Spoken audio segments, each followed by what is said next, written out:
If your dog sleeps next to you at night, you might think it's just cute. It's not. What your dog is actually communicating in those quiet hours could change the way you see your entire relationship. And if you've been misreading it, which most owners do, you may have been overlooking signals they've been sending you for years.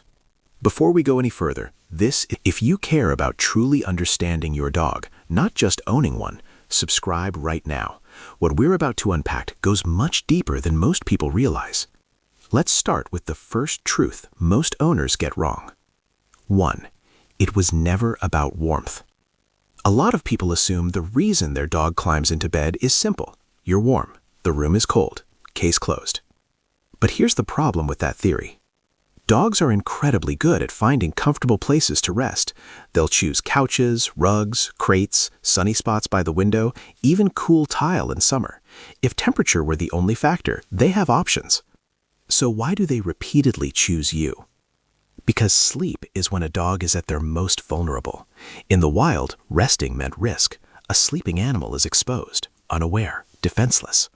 And yet, your dog walks past every other soft surface in the house and settles beside a human many times their size. That isn't about heat. That's trust. Modern research on canine attachment has shown that dogs form bonds with their owners that closely resemble the attachment patterns seen between infants and caregivers. When your dog sleeps next to you, they are saying something without words. That is not small. And here's something most people ignore. If your dog suddenly stops sleeping near you after doing it consistently, don't dismiss it. We'll come back to that at the end because the reason matters more than you think. 2. They're merging their scent with yours. Have you noticed your dog circling, pawing, or pressing against you before settling down? That's not random movement. Dogs experience the world primarily through smell. Their scent glands, especially around their paws and skin, leave subtle chemical traces wherever they rest. When your dog chooses to sleep pressed against you, they're not just getting comfortable, they're blending scents. In the animal world, shared scent equals shared belonging. In packs, members recognize one another through a communal odor profile. When your dog repeatedly sleeps against you, they are reinforcing a shared identity. You and I belong to the same unit. This is also why your dog may sniff you intensely when you come home from somewhere new. You smell different, foreign, disrupted. That nighttime closeness, part of it is restoration. And if that perspective shifts how you see those quiet cuddles, make sure you're subscribed. Understanding your dog on this level changes everything about how you relate to them. 3. They believe they're guarding you. Have you ever noticed your dog chooses specific spots at night? Near the door, at the foot of the bed, along your back, sometimes even between you and the entrance. That placement is not accidental. Even the most pampered house dog carries ancient instincts. For thousands of years, survival depended on vigilance. Someone had to stay alert. Someone had to respond first. In wolf and early dog groups, resting didn't mean total vulnerability. There was always positioning, strategic alignment. When your dog sleeps facing the bedroom door, they're watching the entry point. When they sleep near your head or along your spine, they're placing themselves in what their instincts interpret as a protective position. Will they necessarily confront a threat? Maybe, maybe not.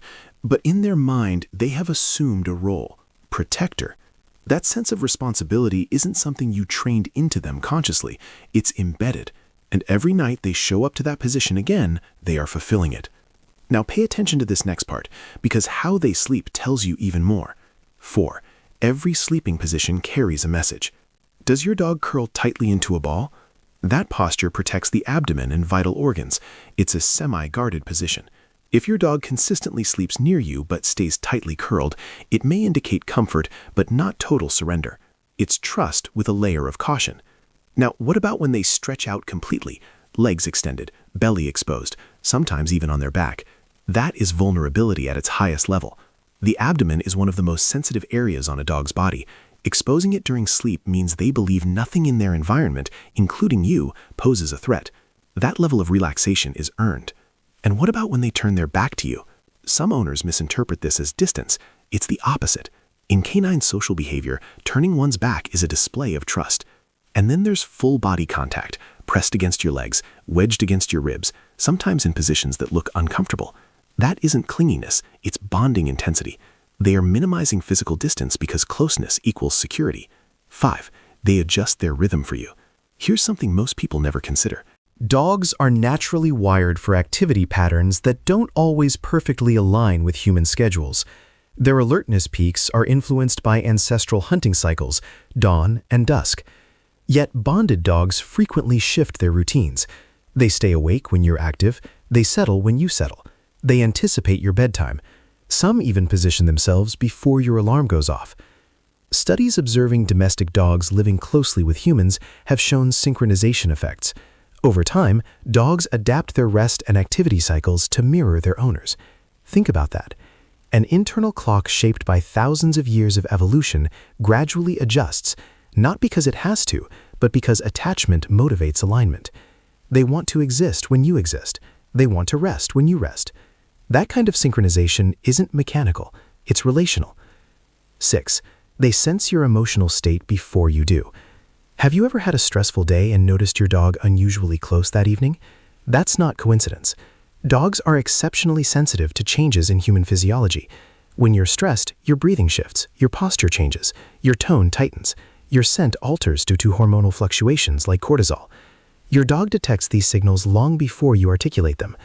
Research has shown that dogs can differentiate between emotional tones in human voices and even respond differently to stress-related scents. When they sleep beside you, they're in direct contact with your breathing rhythm, your heart rate, your micro-movements. Night after night, they learn your baseline. So when something changes, anxiety, illness, grief, they notice the deviation. That's why some dogs become more physically attached when their owner is sick or emotionally distressed. They are responding, not out of obligation, out of connection. Now we need to address something important. 7. If they suddenly stop, pay attention. If your dog has slept beside you for months or years and then abruptly chooses a different place, do not ignore it. Dogs are creatures of habit. A behavioral shift this significant is rarely random. Sometimes the cause is physical. Pain, joint discomfort, illness. These can drive a dog to isolate or choose surfaces that feel better on their body. If an older dog changes sleeping patterns suddenly, a veterinary check is wise. Sometimes it's environmental. A new pet, a new person, rearranged furniture, subtle stressors that may seem insignificant to you but feel destabilizing to them. And sometimes it's emotional. Dogs associate spaces with experiences. If something frightening or stressful occurred in the bedroom, they may avoid it as a protective measure. The key is this. When your dog chose to sleep next to you, that was deliberate. If they withdraw, that is also deliberate. It is communication. The nightly ritual of sleeping beside you was never trivial to them. It was trust, identity, protection, synchronization, emotional attunement. So the next time your dog curls up beside you, don't reduce it to something small. Ask yourself, what are they really saying? And more importantly, are you listening?